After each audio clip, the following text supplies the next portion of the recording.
America और Iran के बीच बढ़ते टकराव ने अब एक नया मोड़ ले लिया है। अब सवाल सिर्फ मिसाइलों और सैन्य कार्रवाई का नहीं बल्कि कूटनीति का भी है, क्योंकि ईरान की कार्रवाई अब उन देशों तक पहुंच रही है जो अब तक उसके लिए बातचीत का रास्ता खोलते रहे थे। कतर नाराज है, पाकिस्तान दबाव में है और सऊदी अरब को लेकर नई तनातनी सामने आ गई है। ऐसे में बड़ा सवाल है कि क्या ईरान अपने विरोधियों से लड़ते लड़ते अपने कूटनीतिक साझेदारों को भी खो रहा है। नमस्कार, आप देख रहे हैं न्यूज़ 18 का डिजिटल प्लेटफॉर्म और मैं हूं आपके साथ जागृति खंतवाल।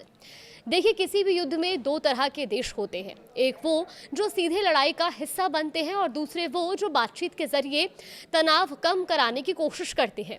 पश्चिम एशिया के मौजूदा संकट में कतर, ओमान और पाकिस्तान ऐसे ही देश रहे हैं, लेकिन अब हालात बदलते दिख रहे हैं।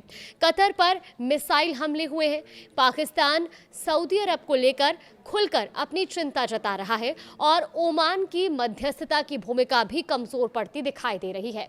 यही वजह है कि कई रणनीतिक विशेषज्ञ ईरान की मौजूदा नीति को बड़ा जोखिम बता रहे हैं।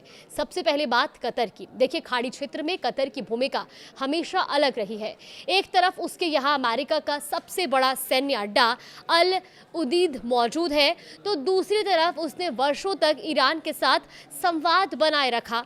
अमेरिका और ईरान के बीच जब भी तनाव बढ़ा, कतर अक्सर दोनों देशों के बीच बातचीत का माध्यम बना। लेकिन हालिया संघर्ष में इसी कतर पर ईरानी मिसाइल और ड्रोन हमलों की बात सामने आई है। दोहा ने साफ कहा कि इन हमलों ने कई रेड लाइंस पार कर दी है। हालांकि तेहरान का कहना है कि उसका निशाना अमेरिकी सैन्य ठिकाने थे, कतर नहीं, लेकिन कतर इसे अपनी सुरक्षा के लिए खतरा मान रहा है। इसके बाद उसने अमेरिका के साथ सुरक्षा सहयोग और मजबूत करने की बात कही है।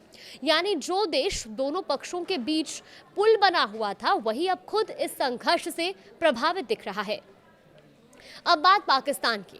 पिछले कुछ महीनों में शहबाज शरीफ और सेना प्रमुख असीम मुनीर के नेतृत्व में पाकिस्तान ने अमेरिका और ईरान के बीच बातचीत कराने की कोशिश की थी, लेकिन इसी दौरान यमन के हूती विद्रोहियों ने सऊदी अरब पर फिर मिसाइल हमले शुरू कर दिए, जिससे इस्लामाबाद की मुश्किल बढ़ गई है।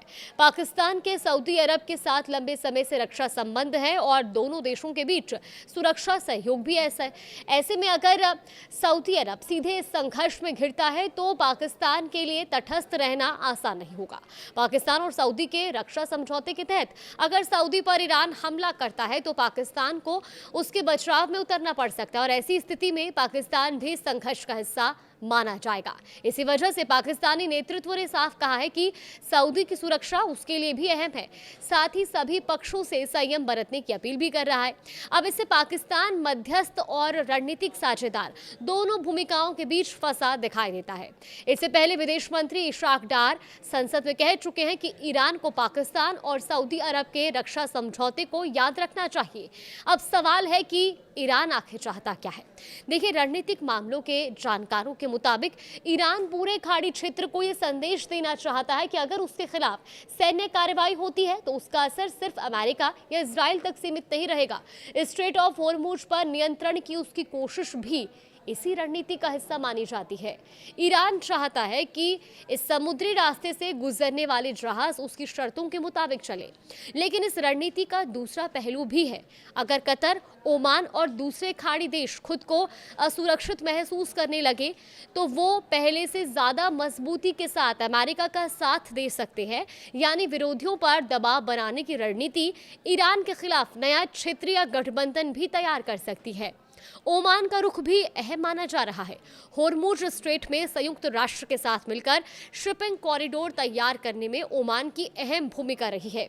ईरान पर आरोप है कि उसने ओमानी कॉरिडोर से गुजरने वाले जहाजों पर हमले किया और इसके बाद ओमान चेतावनी भी दे चुका है और हमले रोकने की अपील भी कर चुका है। यही वजह है कि कई पश्चिमी और खाड़ी मामलों के विशेषज्ञ मानते हैं कि इस समय ईरान की सबसे बड़ी चुनौती सिर्फ अमेरिका नहीं बल्कि अपने उन साझेदारों का भरोसा बनाए रखना देखना भी है जो अब तक उसके लिए बातचीत का रास्ता बने हुए थे। कतर अमेरिका के साथ सुरक्षा सहयोग बढ़ा रहा है, पाकिस्तान दोहरे दबाव में है, ओमान की भूमिका बदलती दिख रही है और सऊदी पहले से ही ईरान के विरोध में खड़ा है।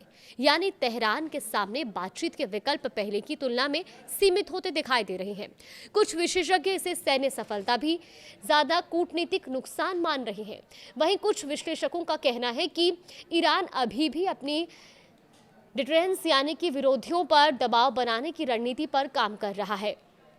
लेकिन फिलहाल इतना साफ है कि अमेरिका और इजराइल के साथ टकराव के बीच ईरान की हर नई कार्रवाई सिर्फ युद्ध का दायरा नहीं बढ़ा रही, बल्कि उसके कूटनीतिक विकल्प भी सीमित करती जा रही है। और यही सबसे बड़ा सवाल है। अगर बातचीत कराने वाले देश ही ईरान से दूरी बनाने लगे तो आने वाले समय में तेहरान के लिए बातचीत की मेज कौन सजाएगा? फिलहाल इस पूरी खबर को लेकर आपका क्या मानना है? हमें कॉमेंट बॉक्स में अपनी राय जरूर दें।